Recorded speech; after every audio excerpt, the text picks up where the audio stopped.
Hi friends, this is Dr. Shailesh Pai and I represent Team Conceptual Orthopedics. So we have been having these Conceptual Orthopedics PG courses through these years, but with the recent change in the NMC guidelines, they have included OSCEs for MS Orthopedics final examination. So with the change that has come from the top, even the sessions that we hold needs the particular change.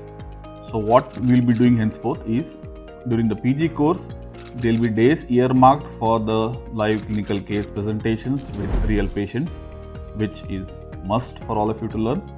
But there will also be a day on which the OSCEs will be discussed.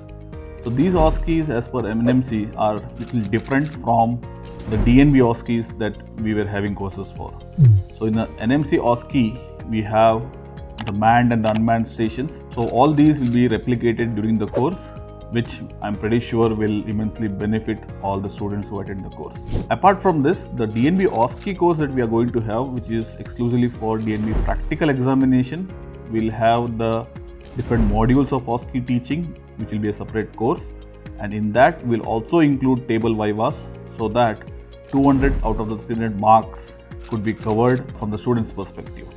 So the DNB student who is giving exams will be getting all the knowledge of clinical examinations from the PG course and then attending the OSCE course to understand what OSCE is all about.